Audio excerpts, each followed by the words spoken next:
Islam itu agama yang pro ilmu, jadi cocok tidak cocok. Kalau itu satu potensi dibicarakan, sehingga setiap khitab kepada Nabi itu terusannya ada kata fa'in tawallau. Muhammad, kamu harus menerangkan Islam itu begini-begini. Tapi kalau mereka menolak ajaran kamu, jadi potensi nerima ya dibicarakan, potensi menolak ya dibicarakan. Nah, makanya ini saya beri supaya barokah ya, dapat barokahnya ulama dulu saya baca ya. Faidatun qala Ibnu Qayyim. Ibnu Qayyim itu muridnya Ibnu Taimiyah. Ta'ammal khitabal Qur'an tajid malikan lahu al-mulku kulluh wa lahu alhamdu kulluh. Azimmatul umuri kulliha biyadi wa masdaruha minhu wa mawriduha ilaihi. Mustawiyan 'alal arsy la takhfa 'alaihi khafiyah. Min aqtari mamlakatihi aliman bima fi nufusi abidihi. Muttali'an ala asrarihim wa ala niyatihim. Munfaridun bitadbiril malakah. Yasma'u wa yara wa yu'ti wa yamna wa yuthibu wa yu'aqib wa yukrim. Jadi begini maksudnya.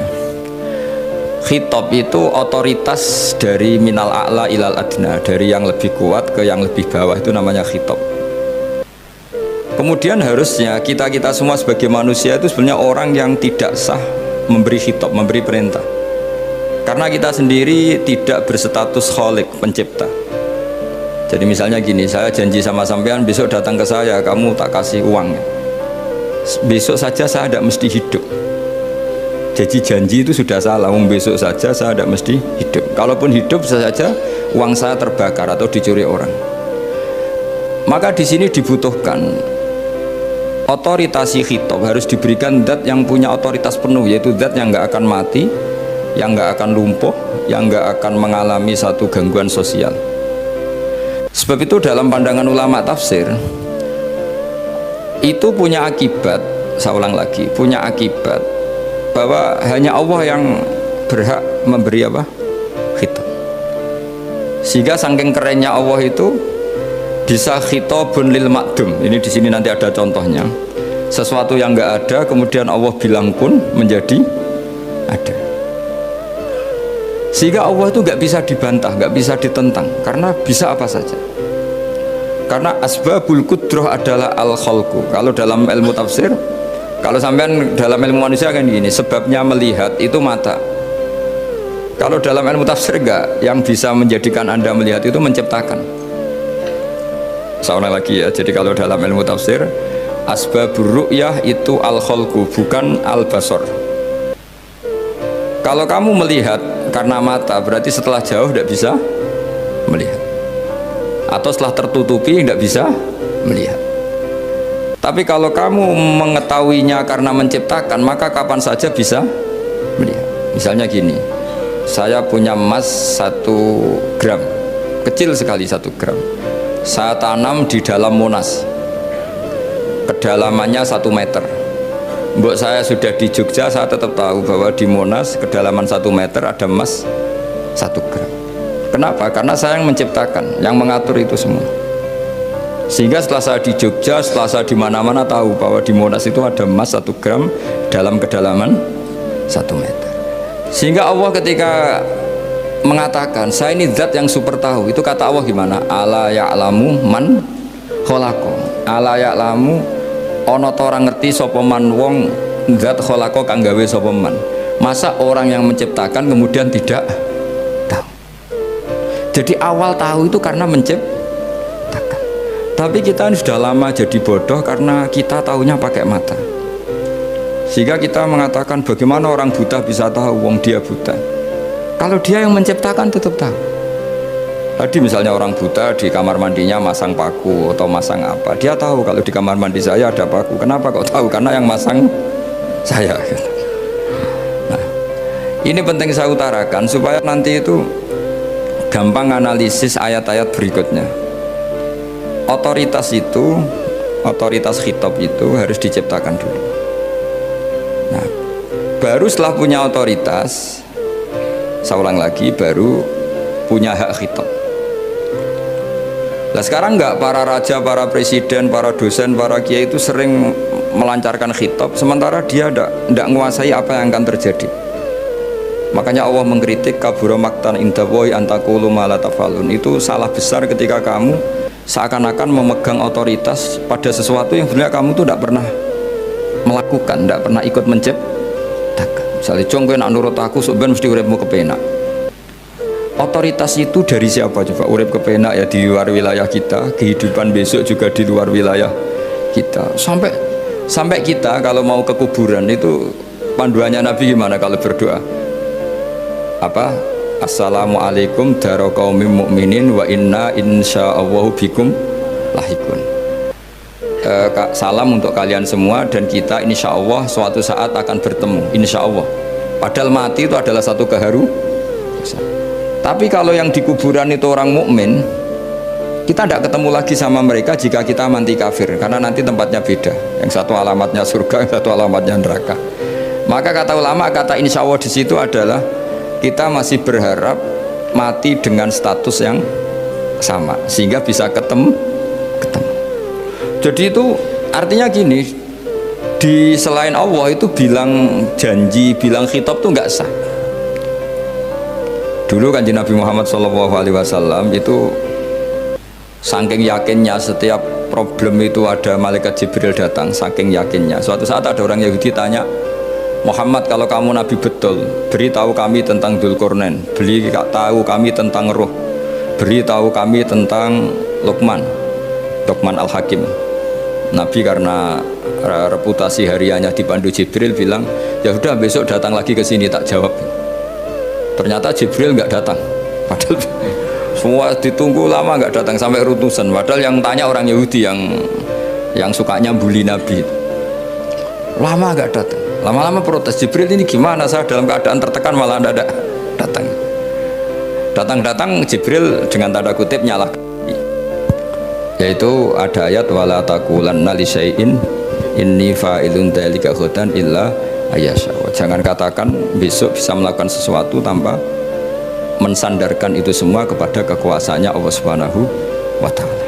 Akhirnya semenjak itu Nabi mensyariatkan kalau kamu janji harus mengatakan insya Allah.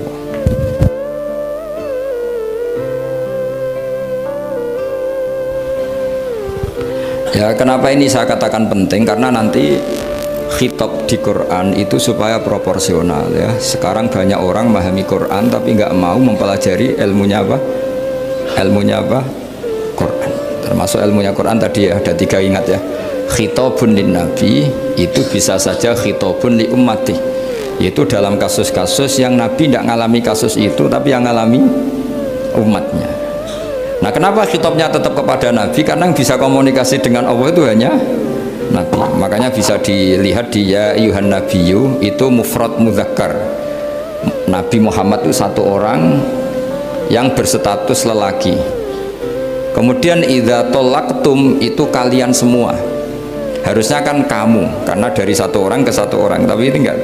Wahai Nabi, jika kalian umatmu gitu. Jadi karena yang alami tolak itu umatnya. Terus kedua khitabun lin nabi, dan yang dimaksud itu memang Nabi, kayak sholat tahajud. Sholat tahajud itu sholat yang memang untuk Nabi, karena tahajud yang menjadikan punya hak syafaat itu hanya Nabi. Sehingga ngendikane ulama, Nabi itu wajib tahajud, tapi kalau umatnya hanya sunat tahajud. Jadi Nabi itu termasuk ya kelebihannya sekaligus bebannya wajib apa? Tahajud. Tapi bagi umatnya sunat. Kenapa? Karena Nabi ingin sekali punya hak syafaat. Kemudian sama Allah diberi instruksi, diberi syarat wa minal laili fatahajjat bihi nafilatallak asa ayyab'atsaka rabbuka maqama mahmuda. Muhammad, kalau malam kamu harus tahajud supaya kamu nanti diberi hak syafaat. Itu kalau umatnya tahajud nggak boleh sampai diteruskan ayat-ayat sa'ayat asuka, karena kamu tuh tidak punya hak syafaat. Disyafaati saja tidak mesti. tapi Nabi harus tahajud supaya punya hak apa? Dan perlu dicatat syafaat itu hadisnya sahih semua, di Bukhari ada, di Muslim ada. Cuma orang berlebihan cara menolak syafaat atau mengimani syafaat. Ada yang berlebihan ngimani sampai tidak pernah ngamal baik, mentang-mentang nanti dapat syafaatnya Kanjeng Nabi. Ada yang nggak percaya syafaat. Itu ya kebablasan juga, padahal itu ada di hadis sahih semua cerita syafaat. Itu khitabun Nabi, dan yang dimaksud memang Nabi, sehingga umatnya tidak wajib tahajud tapi Nabi wajib tahajud. Terus ketiga, khitabun Nabi sekaligus khitabun ummati, itu yang dimaksud di hadis Arba'in Nawawiyah, wa inna wa ta'ala amaral mursalin bima amaral bil mu'minin, atau dibalik amaral mu'minin bima amaral bil mursalin, dibolak-balik sama, yaitu para nabi ya dikhitabi memakan sesuatu yang thayyibat, para orang mukmin juga kena khitab memakan sesuatu yang apa? Thayyibat. Ini sama. Jadi ya ini ada tiga berarti ya, khitabun nabi, tapi yang dimaksud umatnya, khitabun nabi yang dimaksud adalah nabi saja. Terus ketiga, khitabun nabi yang dimaksud plus umatnya. Nah, kajian seperti ini penting karena kesalahan Khawarij itu satu kelompok ekstrim yang tidak mengikuti Sayyidina Ali, juga gak ngikuti Sayyidina Muawiyah, tidak ngikuti Ali, juga gak ngikuti Muawiyah, disebut Khawarij. Khawarij itu jamaknya Kharijah, dia keluar dari pikiran ala Sayyidina Ali, juga keluar pikiran dari Muawiyah. Di sini disebut dia khurut dari kata Khawarij, serba keluar, dia tidak ngikuti sana, tidak ngikuti sini, akhirnya disebut Khawarij. Nah, Khawarij itu orang yang berpikir sesuai kritik yang dilakukan Quran, tapi mereka lupa bahwa yang punya otoritas kritik itu Allah, karena yang kalau boleh sama-sama terganggu kerajaannya itu hanya Allah. Gini saya beri contoh ya, yang punya hak ketika sepeda motor saya kamu pakai, yang punya hak menentukan itu gasap apa pinjam itu saya apa orang lain? Saya. Ketika yang pakai gak pamit itu teman akrab saya atau anak saya atau orang yang saya ridhoi, itu namanya gasap apa pinjem gak pamit? Ya udah, ini harus jelas.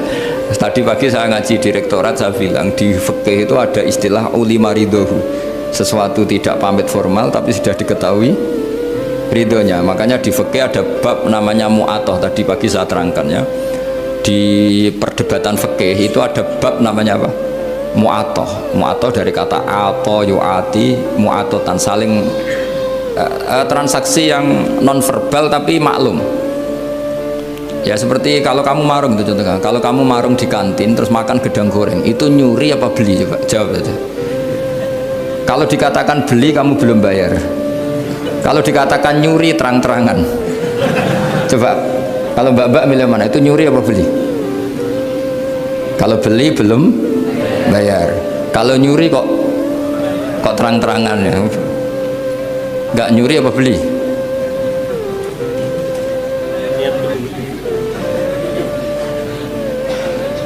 Jadi ada gedang goreng di warung, kamu datang langsung makan, ada kerupuk dimakan, ada telur asin dimakan, itu nyuri apa beli?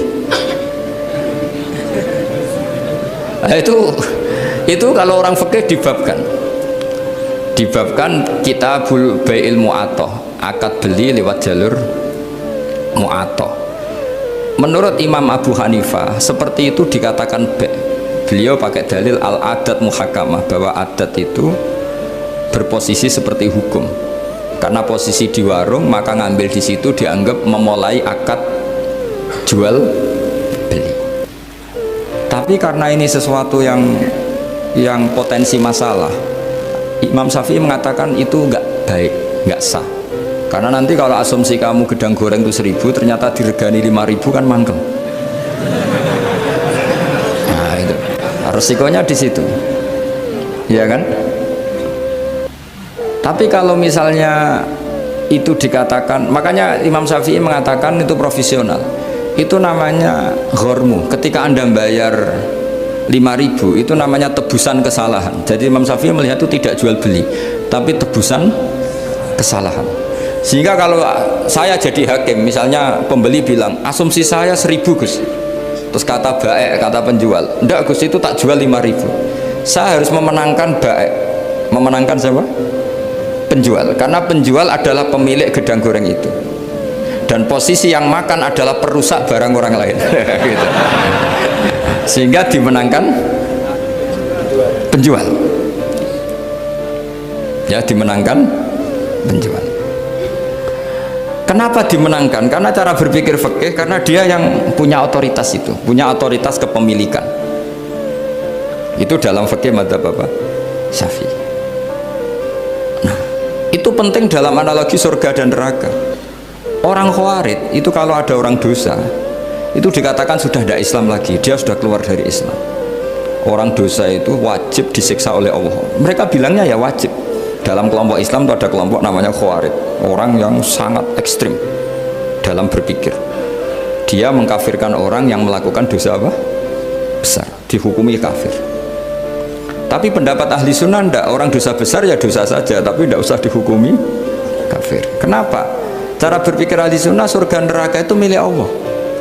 Kalau yang punya saja tidak apa-apa, ngapain ada yang ribet?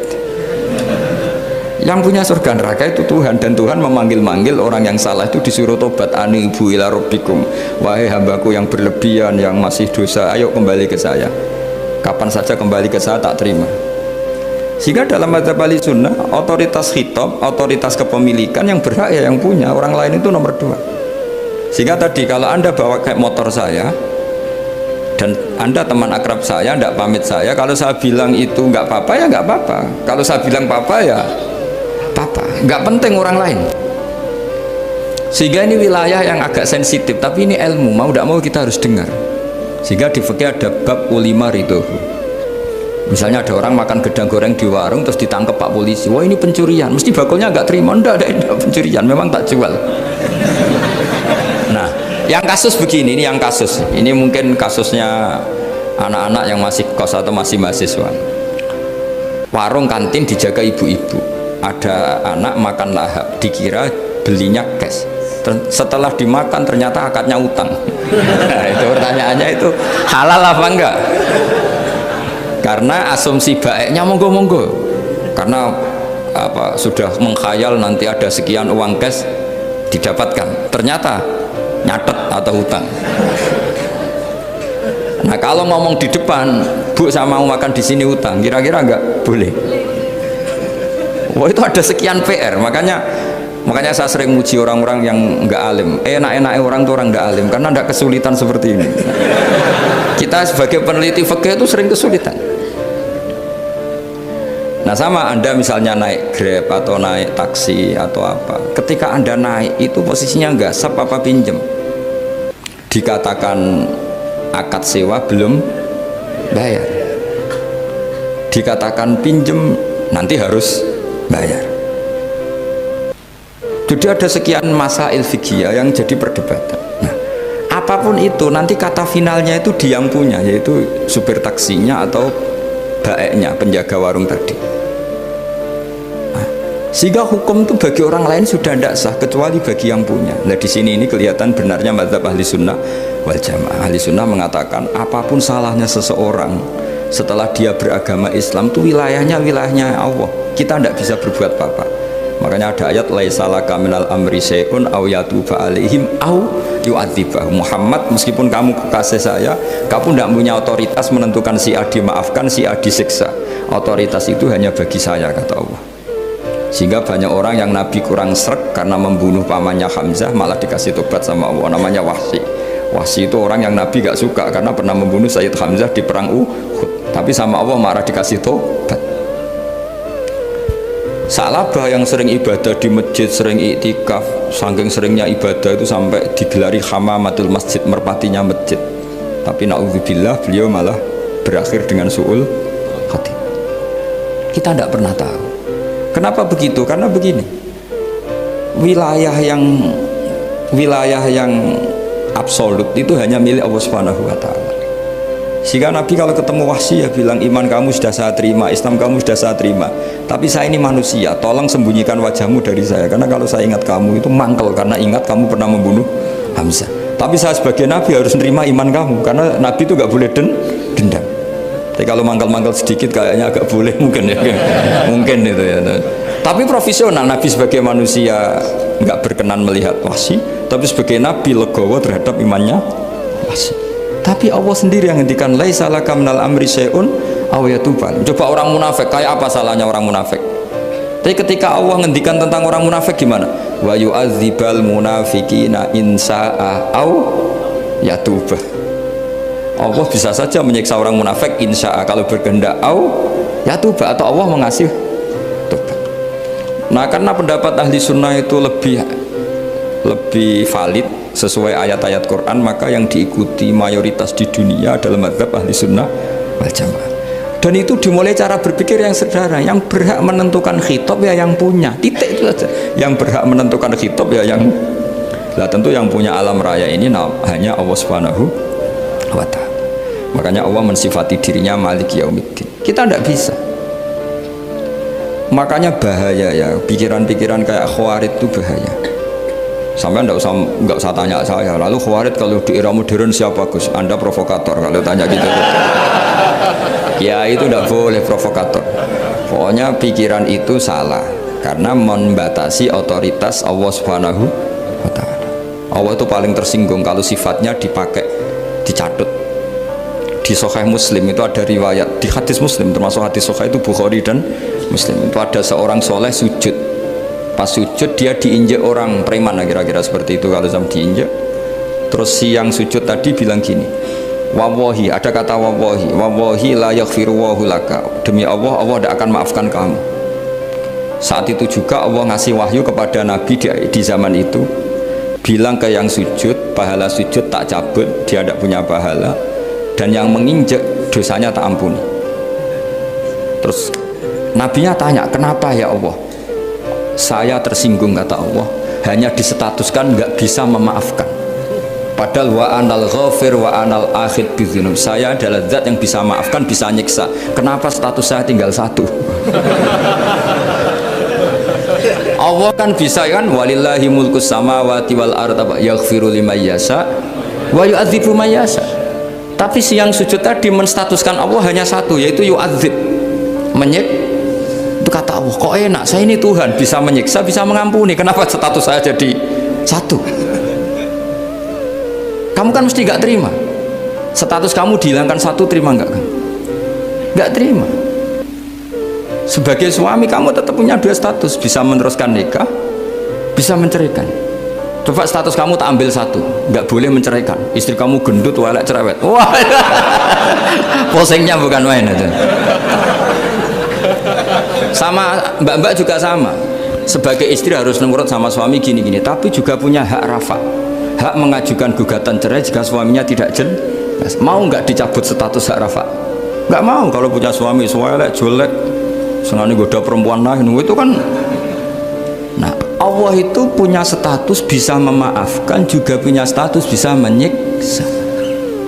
Terus orang-orang yang sok soleh dengan tanda kutip itu kadang-kadang inginnya Allah tuh nyiksa terus sama musuhnya. Kalau sama dia memaafkan terus. Terus corong Jawa kan, aku mbahmu tapi kan gitu kira-kira. Kok enak gitu.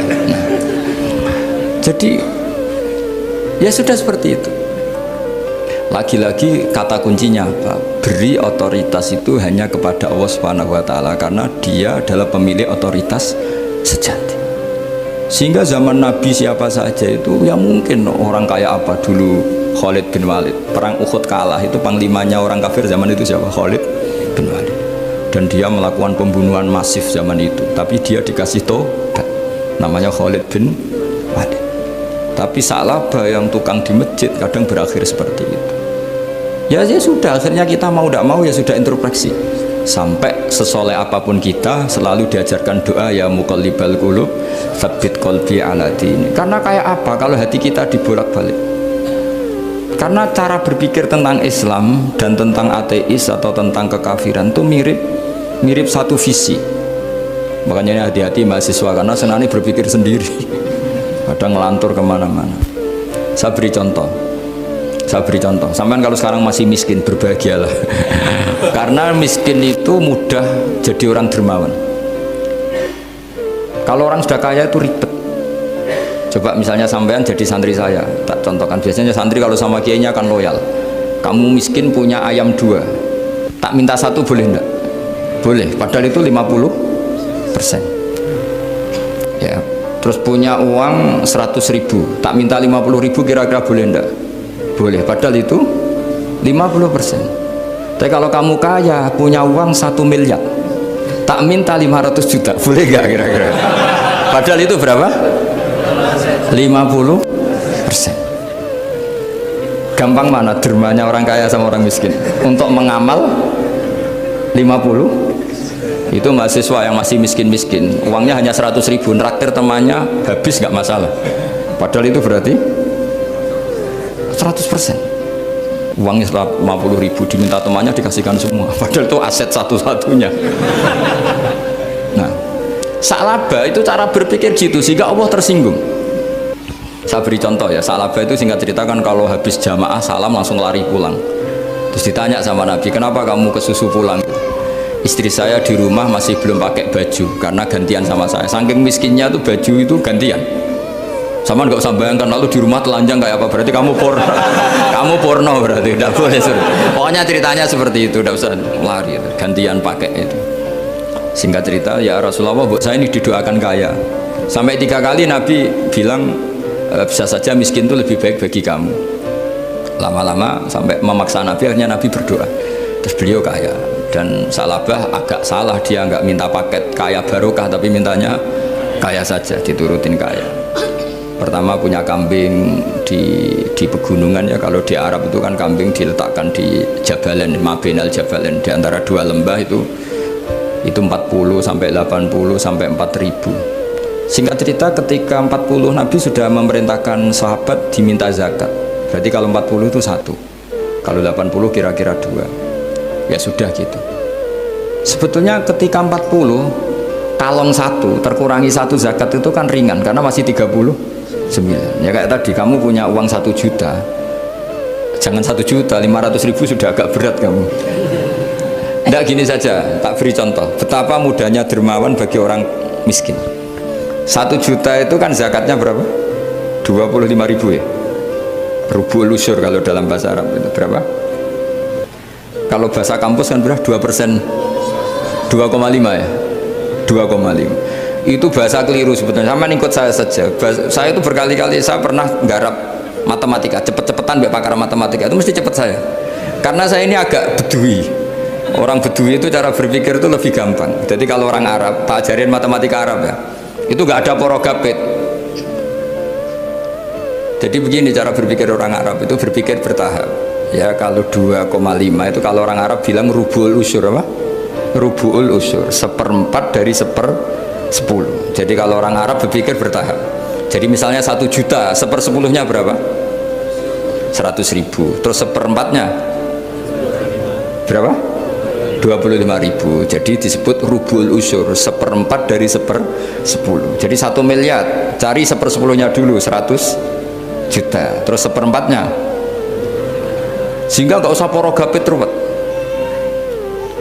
Jadi orang Arab kalau bilang 1/10 sama 1/20 itu tidak bisa, karena nanti dadak porogapit. Orang Arab bilang al usyur atau nisful usyur.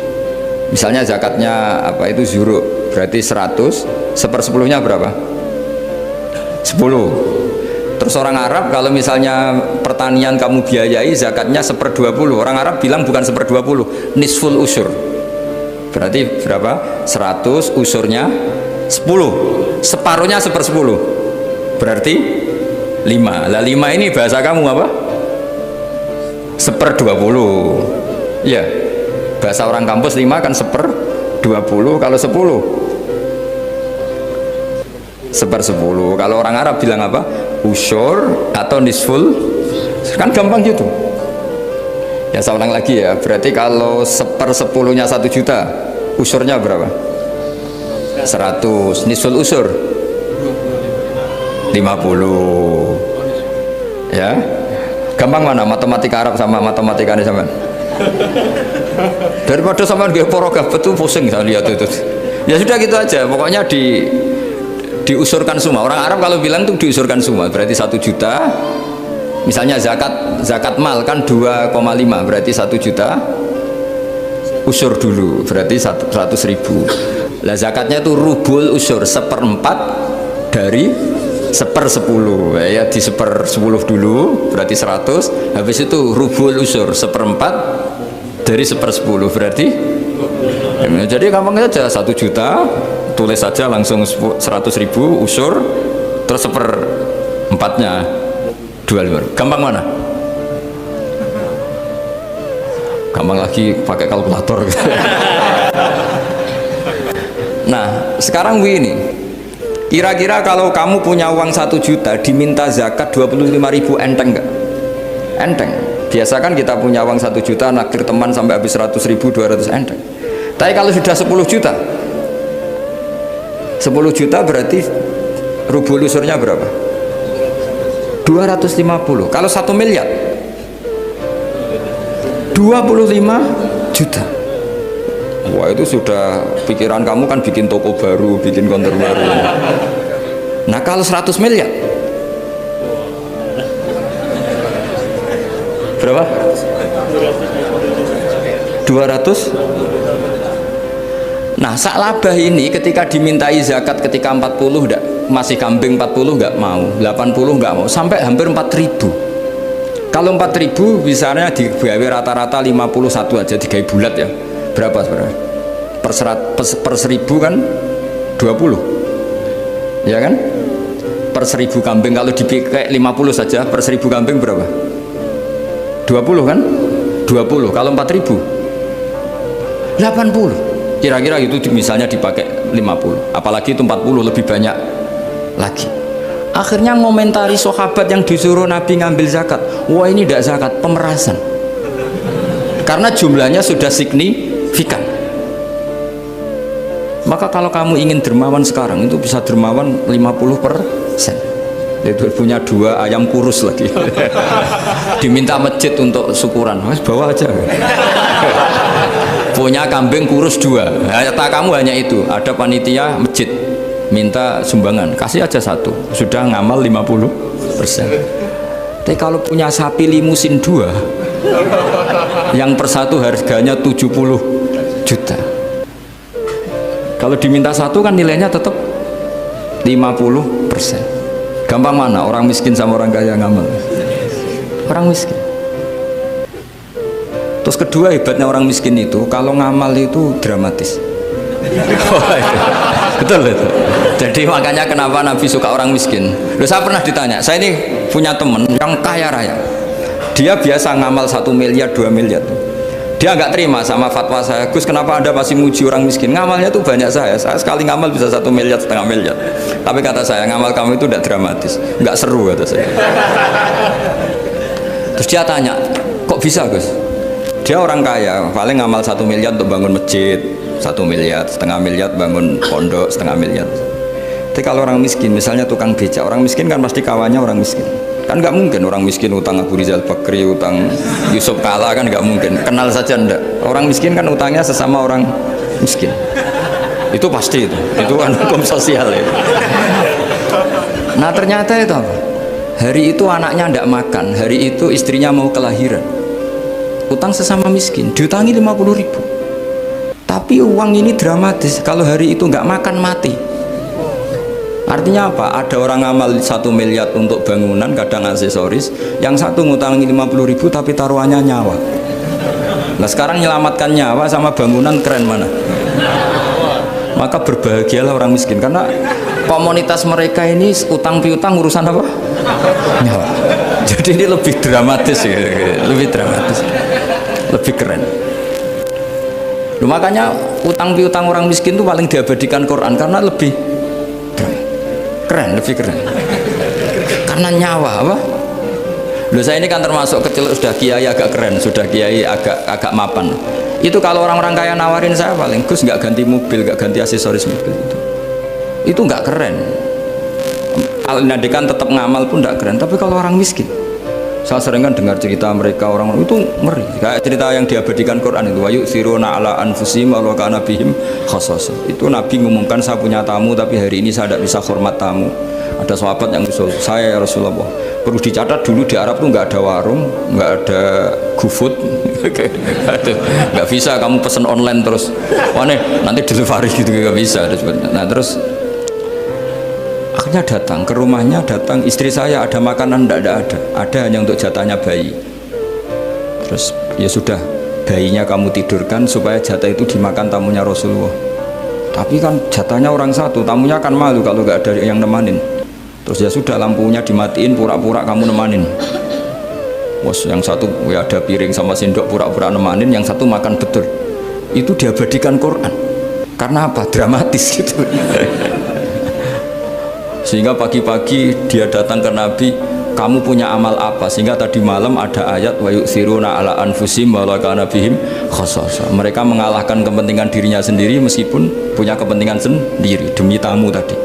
Terus cerita dia, kita tamu tadi malam ya Rasulullah, yang saya sanggup menghormat, sebenarnya saya tidak punya apa-apa, hanya jatah bayi. Itu aja dramatis, bayinya ditidurin dulu, tapi tidak disuntik ganja, tidak ditidurin.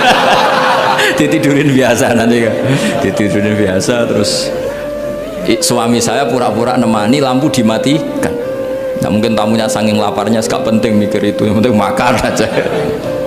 Jadi maka sebetulnya orang-orang miskin itu tidak usah hiru, wah itu orang kaya bisa ngamal masjid 1 miliar 2 miliar. Tetap ngamalnya ini sesuatu yang tidak mendesak.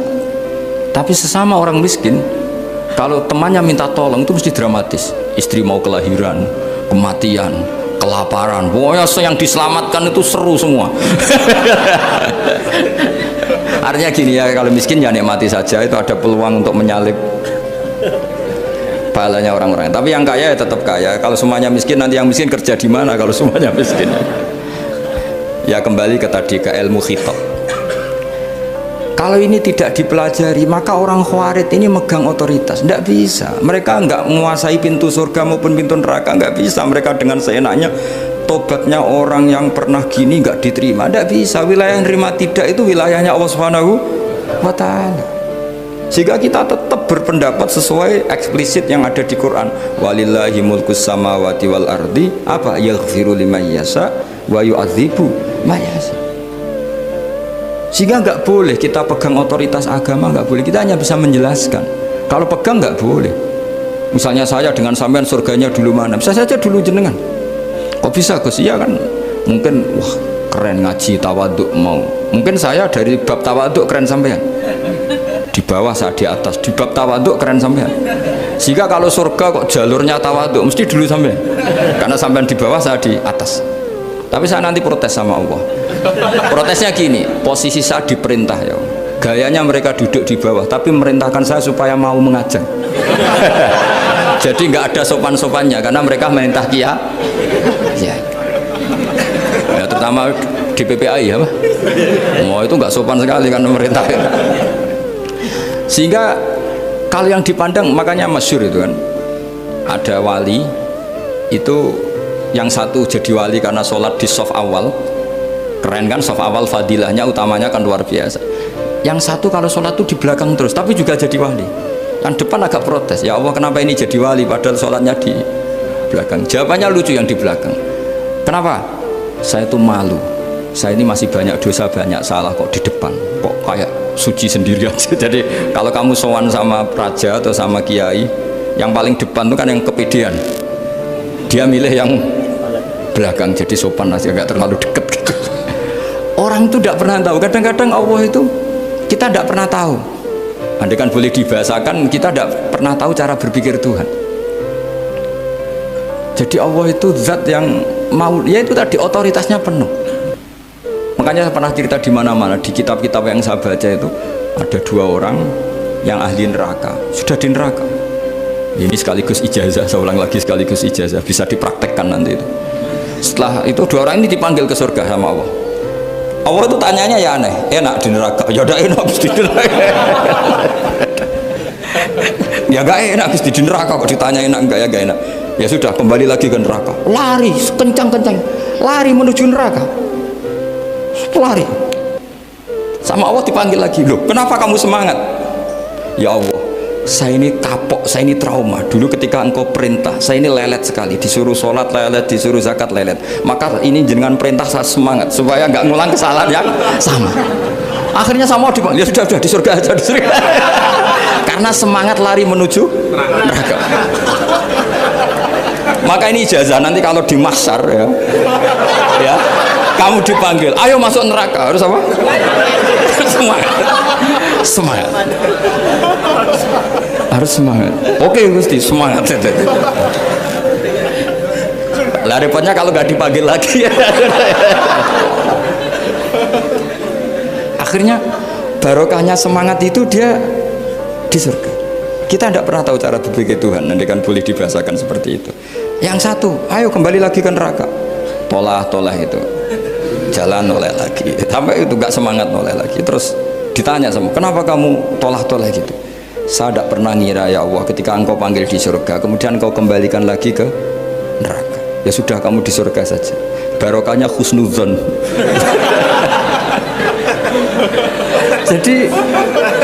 jadi Tuhan itu unik. Makanya dalam tradisi ulama itu ad-dinu ar-riwayah, agama itu riwayat. Sebagian diredaksikan inna hadzal ilma dinun fanzuru amman ta'khuduna dinakum. Agama ini, ilmu ini agama, maka lihat riwayatnya. Karena kita tidak pernah tahu cara berpikir Tuhan. Kita harus mengikuti riwayat yang diutarakan Rasulullah SAW. Karena kita tidak pernah tahu.